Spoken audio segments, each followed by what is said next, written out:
Hi guys, James at RampantLionReviews again for you today with another beer review. For this one we are going to stick to Sweden and we're going to head up towards Gothenburg for this one, and we're having a look at another brewery who I have never tried anything from before. So exciting times. I always enjoy introducing you guys to new breweries. So for this one we are going to go to Kungsbacka, which is a bit to the south of Gothenburg, and we're having a look at my first beer from AKiA Brygghus. So this particular beer is called We All Have Names, and it's a rye IPA coming in at 6.5% ABV. So this is one that was released as part of the local and småskaligt assortment in April of 2020. I forget exactly what date that was, maybe the 4th of April if I remember right. But yeah, another brewery who I've never tried anything from. They do seem to have a good couple of beers, so you will see me review more from these guys at some point over the next little while. But definitely interested to see how this one turns out, and as always I hope that you guys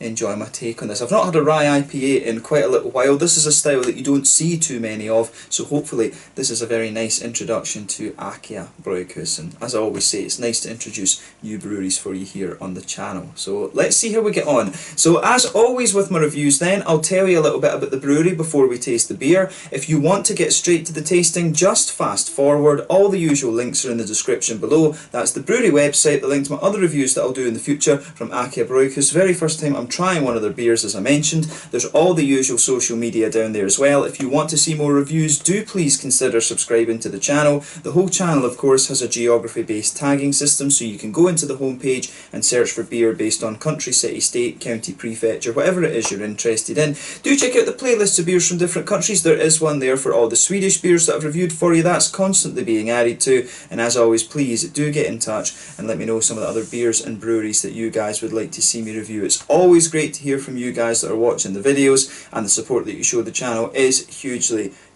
appreciated. So anyway, to tell you a little bit about AKiA Brygghus then, on to my brewery notes. So AKiA Brygghus, as I mentioned to you already, are based in Kungsbacka to the south of Gothenburg, and the brewery was founded by Christian Figved back in 2016. So he'd worked as a lighting technician in the music industry, which had taken him all over the world, and he was a sound engineer as well for Soundtrack of Our Lives, and he also worked with the Wannadies and Tostrum as well for quite a little while. I think he was working part-time with them, but his main work was with Soundtrack of Our Lives. So this job took him travelling around the world for about 8 years.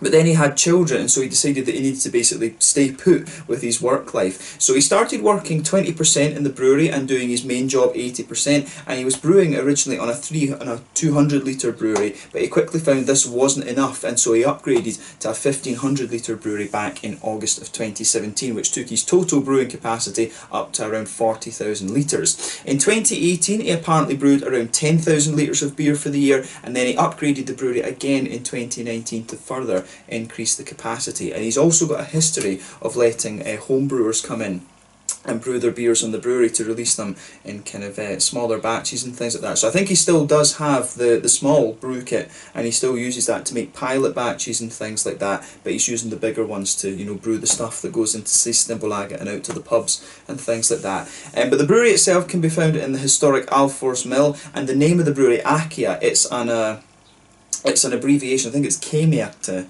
Alfors Mill they call this place. So yeah, it's the AKiA comes from the Swedish, the kind of full Swedish name of this brewery. And I think when it's K listed, it just means it's the same idea as what we would have in Scotland, as, you know, it's historic. It's a historically listed building. You can't do anything to it without the government's, you know, permission and things like that. But yeah, as of April 2020, when I'm filming this review for you, these guys have produced 35 different kinds of beer, and there's a few different styles in there. There's stouts, there's New England IPAs, pale ales and stuff like this. So yeah, I'll need to see what else I can get from these guys to review for you. I know that in May there is another one of their beers coming out, so I'll order that one and review that for you as well. But I'll have a look at some of the other ones that are already there and see what I can get a hold of. But this is the very first time I'm encountering this brewery, and as I say, it's always nice to introduce new breweries and things on the channel for you here. So yeah, that's all I can really tell you about AKiA Brygghus for the moment. If you want to learn more, you can check out the brewery website. You can follow them on Facebook and Instagram to keep up to date with all the latest goings on. You can check out the Rate Beer and Untappd pages to learn more about all the different beers that they've done as well.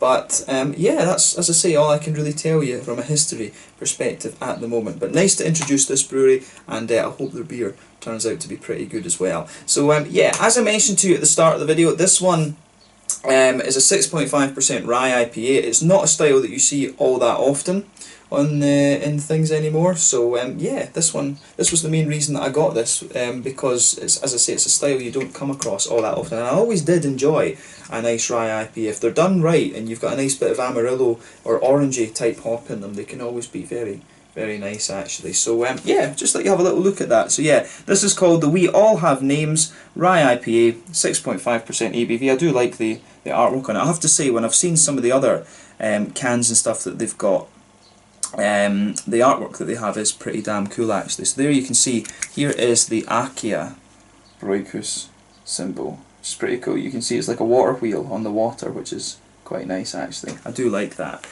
So yeah, 440ml can. This one, as I say, released I believe on the 1st of April 2020. So without further ado, let's get this guy out and we will get on with the tasting. Yeah. Oh, this smells nice actually.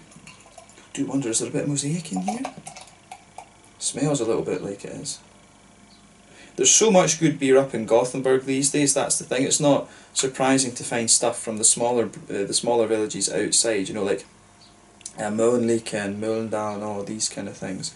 So yeah, it's cool to find something from Kungsbacka. I've got a feeling this might actually be my first review from Kungsbacka. I feel like I went through there on the train, going up to Gothenburg, and it actually looks like quite a nice little town actually. I don't know how little it was, but it looked nice when I went through there. So maybe I need to get off the next time and just have a walk around and see what it's all about. But yeah, so as you can see with this one, this is poured a nice kind of almost kind of rich orangey amber colour. This beer, it's almost the same colour as you get. This one actually almost looks a bit more like a West Coast IPA, to be honest with you. This is the sort of level of colour you'd expect of a good old West Coast IPA with a big caramelly sweetness and big massive piney bitterness. So you can see with this one, it's got about a 2/3 finger of a frothy, I would say kind of cream colour head on this one. You never get a perfect white head out of a rye IPA. It always is a little bit more kind of creamy. The colour of the head doesn't really matter, of course, but yeah, there is a degree of haze to this one. There's not too much in the way of transparency, but the level of haze that you get out of this beer is more akin to what you would find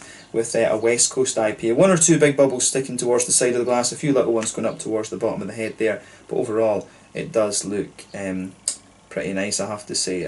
So yeah, not overly surprising in terms of a rye IPA. Does it say there's oats in this one? No, it just says wheat, so yeah, it's not surprising that this beer is a little bit hazy like that. So a nice kind of rich orangey amber colour, this one. Not as white and yellow, not as pale and yellow as you'll get from some New England IPAs and stuff these days, but it certainly doesn't look it doesn't look anything out of the ordinary for a rye IPA. So yeah, this one I think should be quite nice. Let's have a little look at the aroma then and see how we get on.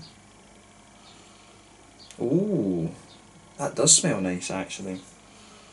So straight away with this one, of course, the focus is on the malty side of things. You know, the rye, you can really smell that lovely kind of brown bready quality to it.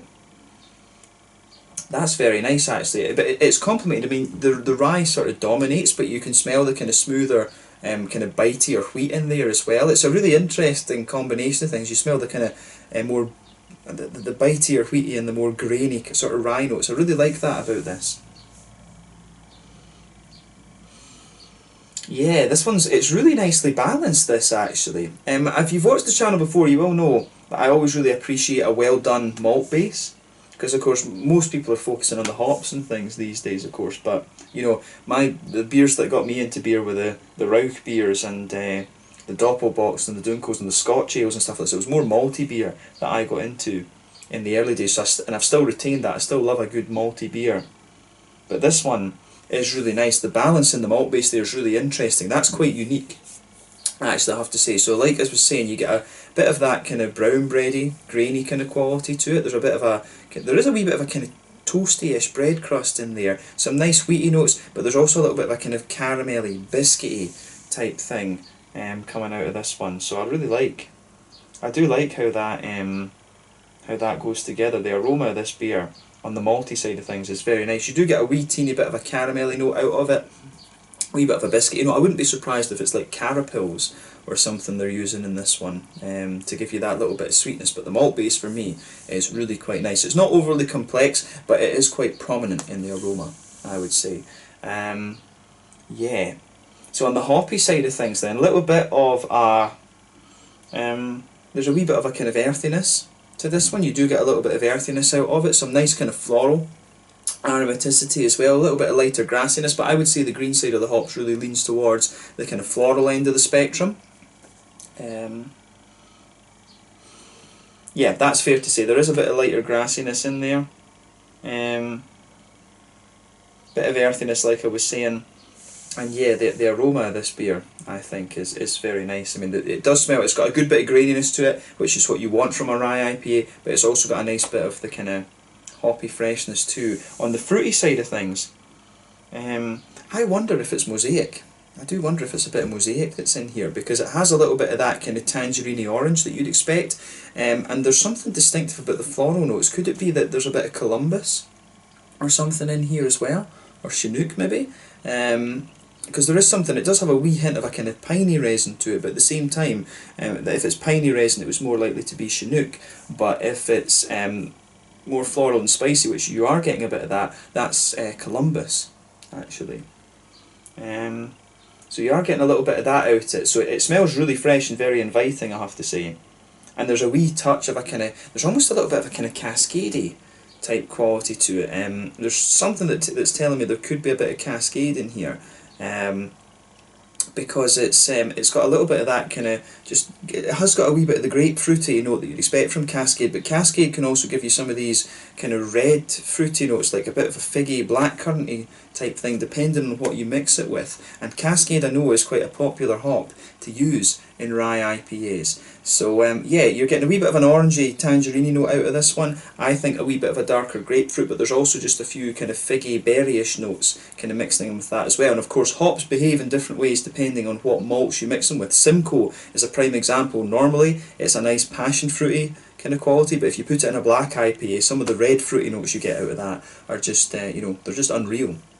To be honest with you, it's amazing how that hop can change depending on its malt base. But something tells me, I've got a feeling it might be Mosaic in this one, and maybe a little bit of Cascade, and potentially Chinook or Columbus. I'm not quite sure actually. I like playing guess the hops with these things, and I might well be way wrong, who knows, but it's always fun to do that. But yeah, nice orangey notes, a little bit of a kind of grapefruity note, and there is a wee bit of a kind of red fruity type quality to this beer as well. So yeah, if you try this one, take a bit of time and enjoy the aroma. I think this is really quite unique, especially because of the sort of brown bread, white bread interaction in the malt base, but it should be quite nice. So this one is the We All Have Names, a rye IPA at 6.5% from AKiA Brygghus in Kungsbacka to the south of Gothenburg. This one is in Halland county, by the way.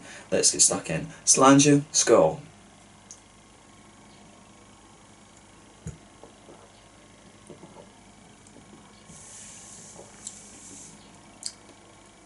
Ooh, that's nice actually. I like that.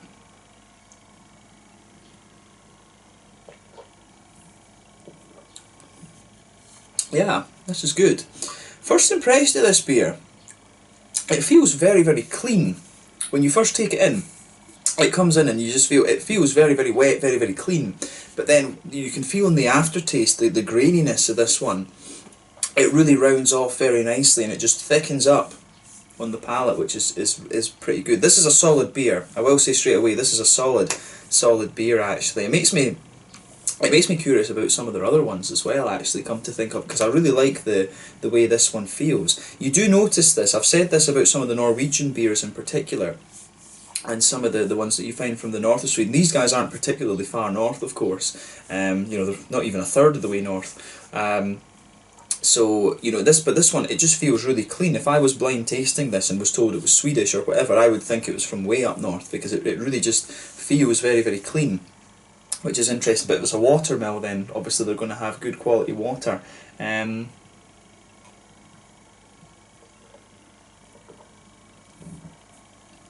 But yeah, this gets a thumbs up from me. I think this might be a brewery to keep an eye on actually, and this one is a bit quirky compared to some of the other beers that you're going to get. But I mean, this is the thing that I love about the Swedish beer scene. You can pick, you know, you'll suddenly, there's so many breweries here now that all of a sudden you'll come across some random brewery from somewhere random in the middle of Dalarna or something like that.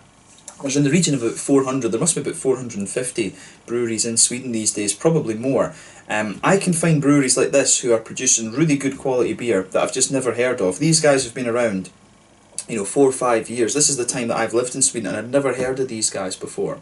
And you can, you know, you can find beers and they turn out to be really good quality. This is what, you know, this just speaks volumes for the Swedish beer scene. The quality stuff you're finding here, the same in Denmark and the same in Norway and Finland now, is doing a lot of interesting things too. I mean, the quality of beers that you're finding in Sweden these days is just great. So, you know, thumbs up to AKiA Brygghus for this one. There's so many good breweries here these days. The quality of beer is really top notch in Sweden.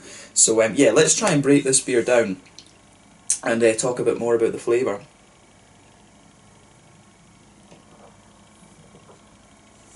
So yeah, as I say, when you take this beer in, it feels very, very clean. But then, in the middle of the palate, this one, it's got a really interesting thing. You can feel the wheat and the rye just kind of competing with each other a little bit. So I think with this beer, the rye sort of sits a bit further forward on the palate. If you divide your tongue into thirds, I think the middle third is where the rye is sitting. Then if you go to the back third of your tongue, that's where the wheat is going. You get more of these bitey, wheaty notes out at the back of the palate. And I would say the wheat in this is a little bit more astringent and a little bit more kind of punchy, almost. So there's definitely that element to this beer, but you also get a nice how do you say?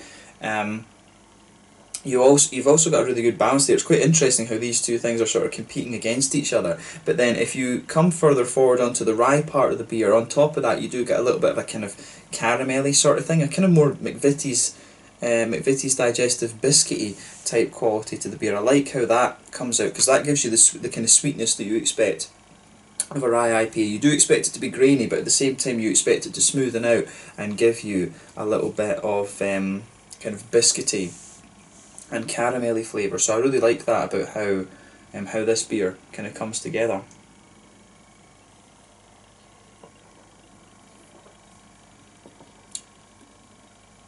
So yeah, this is nice. It's quite unusual, this one, compared to other rye IPAs that I've had. And I mean, the thing that's interesting is there are a number of New England breweries that use rye as part of their malt base to make the New England IPAs. This one, of course, is more leaning towards the rye side of things, but it's just interesting how the wheat and the rye, they compete with each other and they contrast, but it works. It really does work in terms of how this flavour goes together. So at the back of the palate you just feel this little bit of stuff jumping off the palate, if you like, but then further forwards you've got these nice kind of sweeter, smoother kind of rye qualities to the beer. So I like how this one, I really like how this one goes together in terms of its malt base. It's simple enough, it's not overly complex, and the only kind of complexity that I can really pick up, there's a few kind of woody undertones to the beer as well, which is quite nice. In the back corners of the palate you've got a little bit of earthiness there. You do get a little bit of earthiness. Then as you come further forward along the sides of the tongue you can feel there is a nice little bit of floral aromaticity there. Then as you go round the front curve of the palate it's just a little bit lighter and more grassy actually, which I think is very, very nice. So yeah, it does have a little bit of that kind of, it's got a little bit of a resinous quality to it, but again it's quite spicy and floral. So the green side of the hops for me really leans towards the floral spicy kind of thing.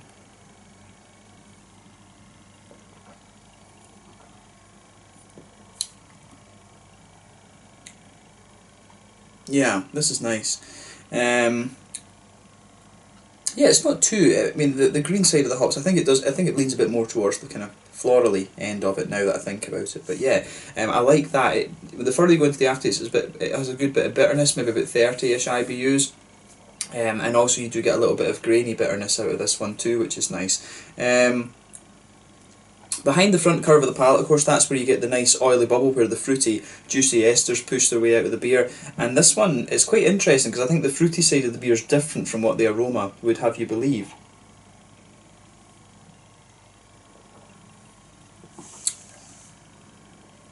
Yeah, so for me, when you go into that little oil bubble at the back, it does have a wee bit of a kind of passion fruity, grapefruity note to it, and it really leans more towards that. If you come further forward on the tongue, you will get a little bit of an orangey impression the further you go into the aftertaste. But I mean, I'm not sure what hop this could be. Could it be a little bit of Galaxy or something? Because it really does have quite a pungency to it. I'm not sure about whether, I doubt that there was Cascade in this, going by the flavour.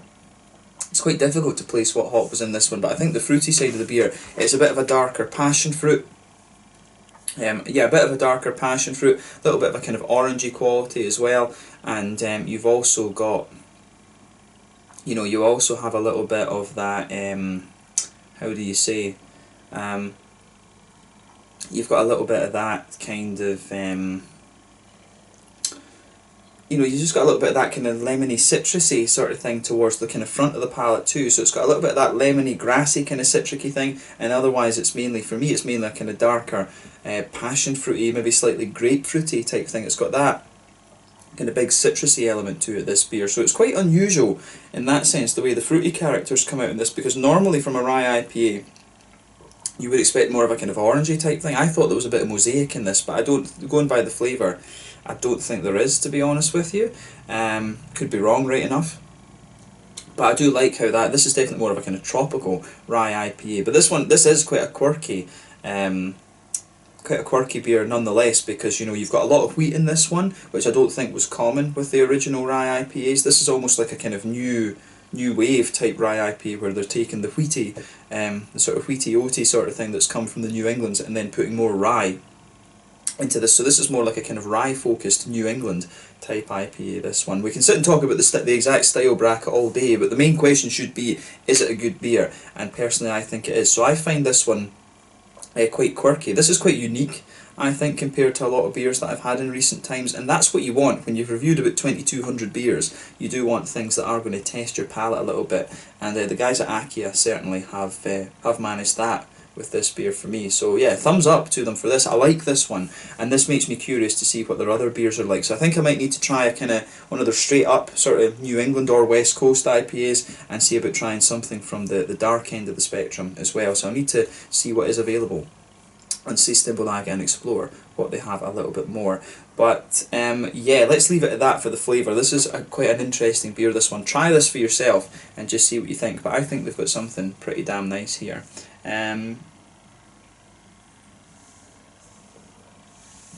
So mouthfeel wise, yeah, pretty mid-bodied.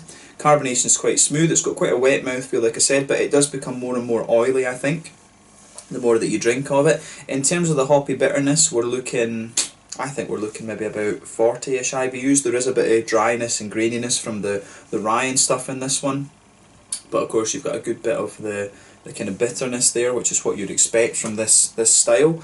But yeah, I really do like how this one comes together. The malt base, like I say, there's a good bit of bitiness at the back of it, there's a good bit of graininess in the middle, but then you also have a little touch of sweetness to it as well, so there's quite a lot going on in the malt base of this one. Nice juicy fruits and a good little bit of hoppy bitterness. This has kind of got everything that you would want from an IPA, and the way I would describe this is it's more like a kind of modern New England take on the rye IPA, rather than the more old school oily kind of takes that you would get from in the days of the West Coast IPA. So yeah, this is a really kind of interesting beer in my mind, so it definitely makes me curious to try some of the others from this brewery, and I will see about reviewing more of these. There is one coming in May, so I will get the AKiA beer that's coming out in May, and you can enjoy that review at some point as well. But yeah, let's leave it at that for this one. This one is the We All Have Names, a 6.5% rye IPA from AKiA Brygghus in Kungsbacka to the south of Gothenburg. This was a really interesting beer to review, and I'm glad that I was able to try this one for you here on the channel. So yeah, let's leave it at that. Once again, thank you for watching my beer reviews. Until the next time, please like, subscribe, share, all the usual YouTube stuff. Let me know your own thoughts on this beer in the comment section below. Let me know what your favourite beers are from AKiA Brygghus. We will be returning to these guys within the next month or so, so keep your eyes peeled for that. I was impressed with this one, and I think this is a brewery definitely that I'll be keeping an eye out for in the local and small scale league assortment. So yeah, cool. Right, thank you again for watching, guys, and I'll catch you guys very soon. Make sure you check out AKiA Brygghus, and we'll see you soon with more beer reviews. Slàinte, skål, cheers.